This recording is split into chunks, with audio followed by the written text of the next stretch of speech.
During a press conference, a girl surprised everyone by questioning Steph Curry about God. The basketball star's sincere response left everyone present in silence. The moment revealed the player's spiritual side, rarely exposed to the public. The California afternoon sun filtered through the windows of the Martinez family living room in Oakland. Sophia, 12 years old, sat on the couch with her eyes fixed on the television, watching another Golden State Warriors game. Her eyes sparkled every time Stephen Curry made one of his characteristic three-point shots. "He makes it look so easy," commented Miguel, her father, a physical education teacher who had immigrated from Mexico 15 years ago. The love for basketball was something father and daughter shared intensely, a tradition that began when Sophia was only 5 years old.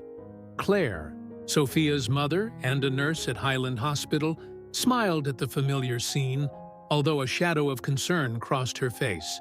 In recent weeks, since the passing of Sophia's paternal grandmother, the girl had become even more introspective than usual. "I didn't see you press the subscribe button on our channel. It will only take a second and leave your opinion in the comments." At school, Sophia was known as the quiet one. Not that it bothered her, she preferred to spend breaks reading or making notes in her question notebook, as she called it. Questions about life, the universe, and lately, about God. Questions that her sixth-grade classmates rarely considered. "Sophia, did you see the email from school?" asked Claire, sitting next to her daughter. "They're having an essay contest. The winner gets tickets to a press conference with Warriors players." Sophia's eyes widened momentarily before returning to her contemplative expression. "What's the theme?" "How sports values inspire your life," replied Claire, exchanging a meaningful look with Miguel. That night, while the rest of the house slept, Sophia stayed awake, writing. The words flowed with surprising ease as she described how Curry's perseverance, dedication, and humility had become a beacon during the difficult moments she was facing. 3 weeks later, the school principal announced over the sound system, "The winner of the Sports Values Contest is Sophia Martinez from the 6th grade." Dinner that night was more lively than usual. Claire prepared enchiladas, Sophia's favorite dish, in celebration. "Satif are so proud," said Miguel, serving himself a second portion. "What are you most looking forward to at the press conference, mija?" Sophia poked at her food with her fork before answering.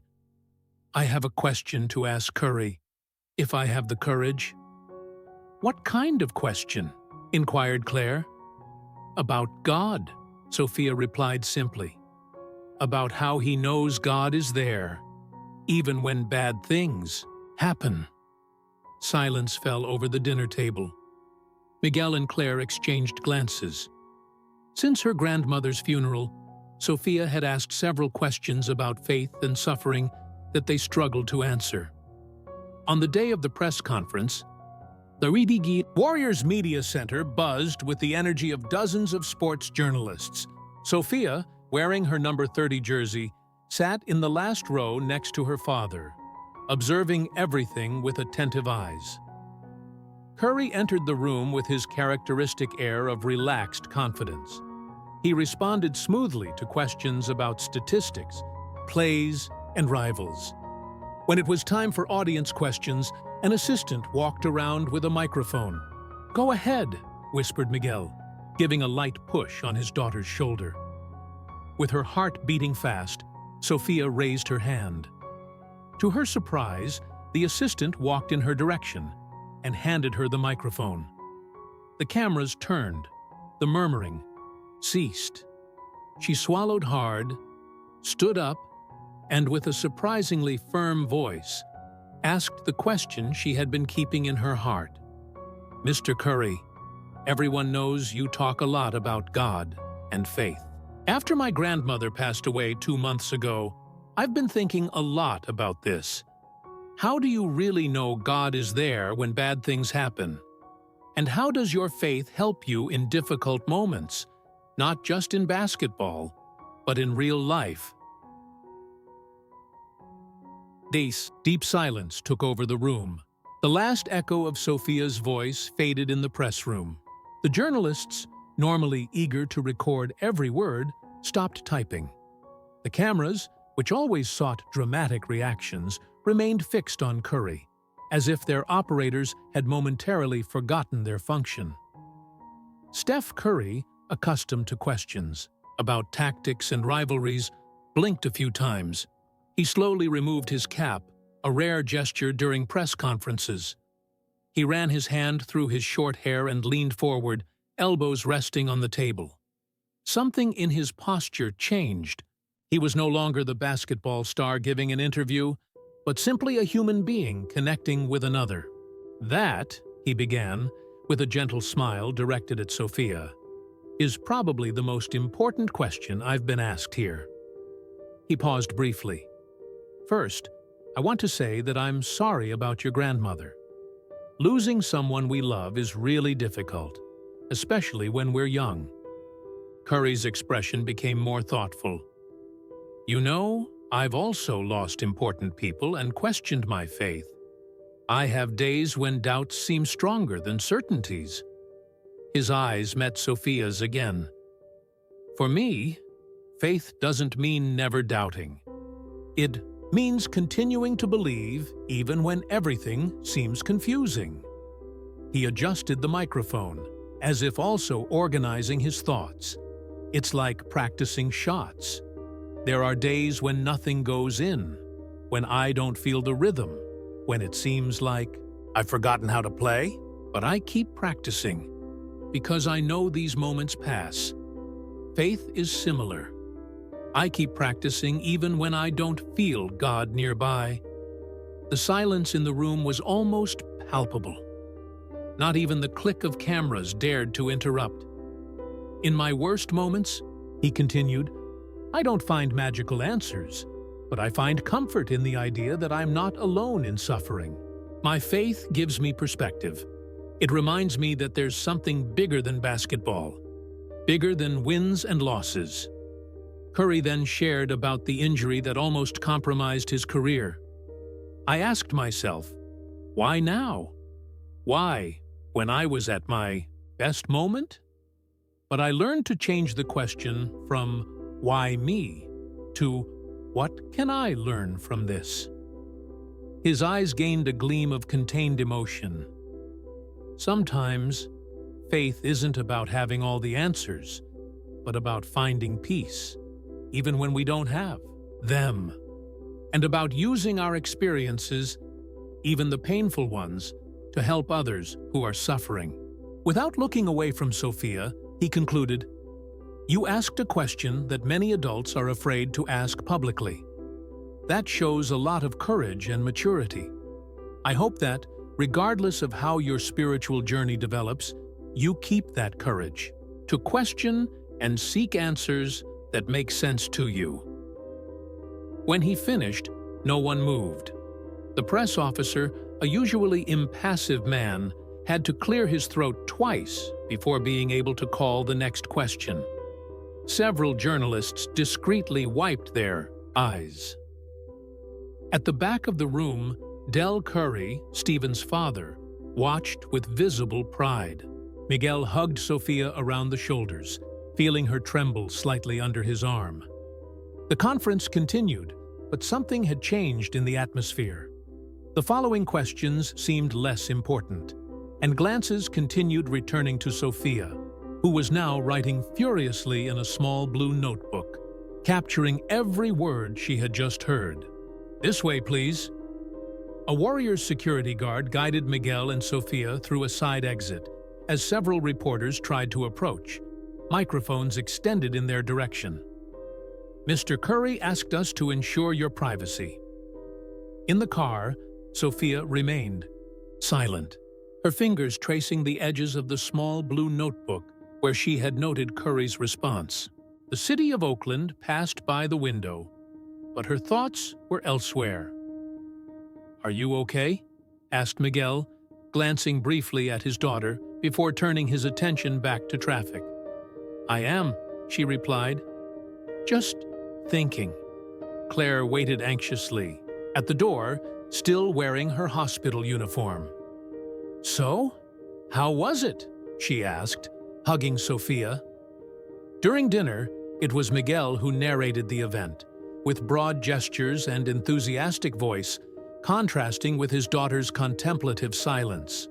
You should have seen the journalists' faces, as if they'd never heard someone talk about something real before. Later, while her parents watched the news, Sophia went up to her room. She opened a drawer and took out a new hardcover brown notebook. On the first page, she wrote, "Questions and Discoveries," started on October 12th after Steph Curry's response. She spent hours writing, processing thoughts that had been competing for space in her mind for months. The next morning, Miguel's cell phone rang non-stop.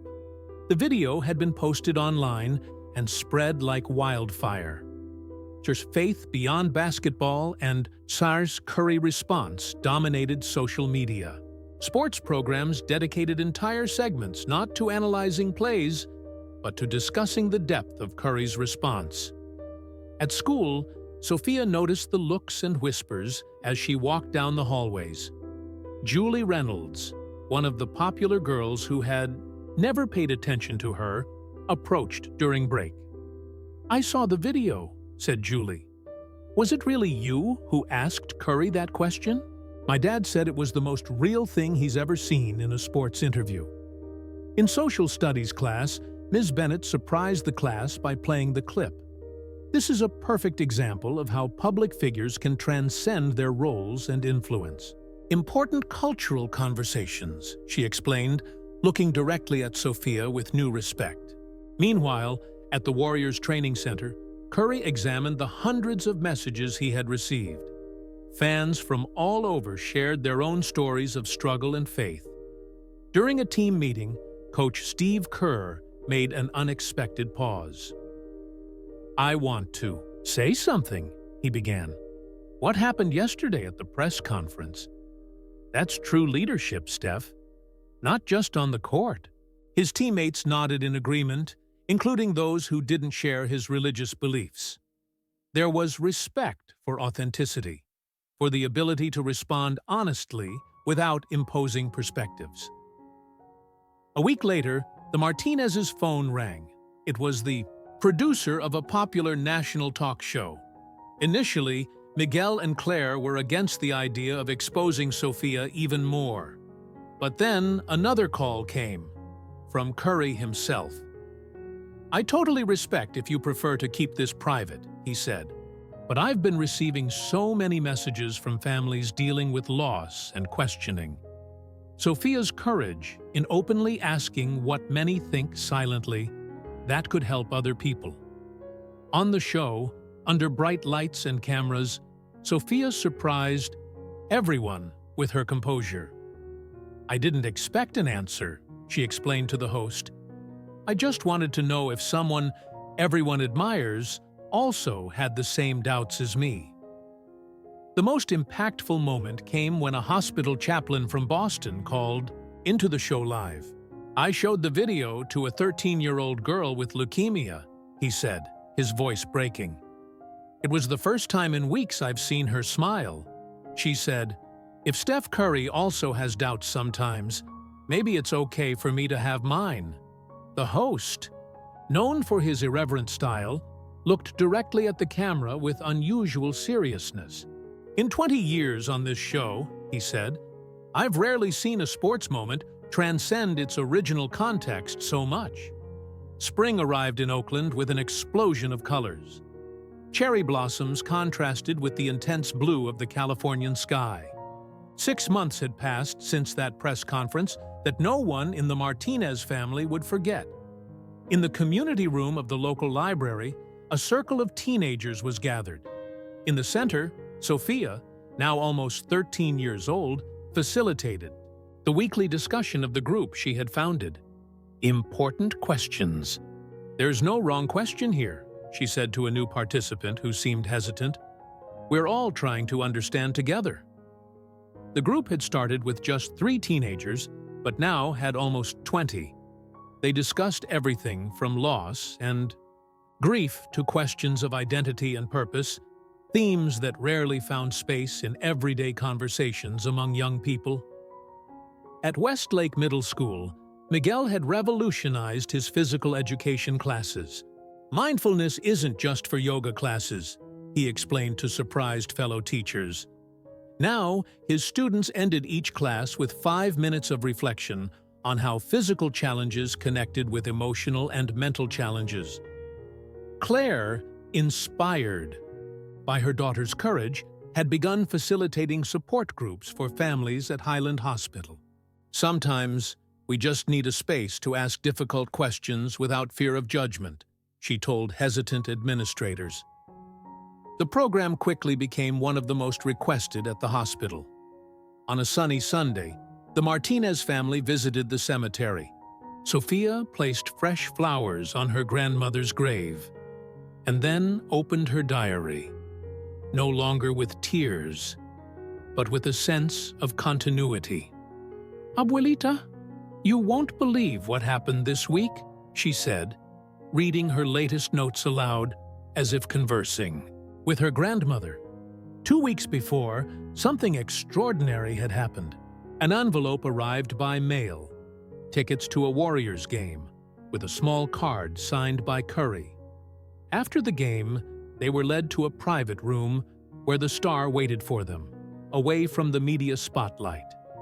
"This helped me a lot when I was about your age," said Curry, giving Sophia a worn book with marked pages and folded corners. "I hope you also find something useful in it." Sophia, in turn, handed him an envelope. "It's a letter," she explained simply. "Just for you to read." What was written remained between them, but Curry's smile as he put it in his pocket revealed its impact. The Curry Foundation for Children had expanded its scope to include a new program called Courageous Conversations, creating safe spaces in underprivileged communities where young people could discuss difficult issues with mentors. Athletes from different sports, beliefs, and perspectives regularly volunteered. David Keller, the veteran journalist who had been present at the press conference, had published a reflective article in The Athletic titled "When Sport Transcends: The Evolution of Faith on American Courts." The article went viral among coaches and educators. On the 1-year anniversary of that transformative moment, a short documentary titled "The Question" premiered at an independent film festival. The film ended with Sophia sitting in her room, more mature but with the same contemplative look. "I asked a question because I was looking for an answer," she said to the camera. "What I learned is that sometimes the questions themselves are as important as the answers, and that it's possible to find strength not just in certainties, but also in how we face our doubts together." The final scene showed Sophia in the stands with Miguel, enthusiastically cheering as the Warriors played against the Lakers. In her lap rested the same blue notebook where she had noted Curry's words that afternoon. Now completely filled, the notebook contained her own reflections on life, loss, and the courage to ask the questions that really matter.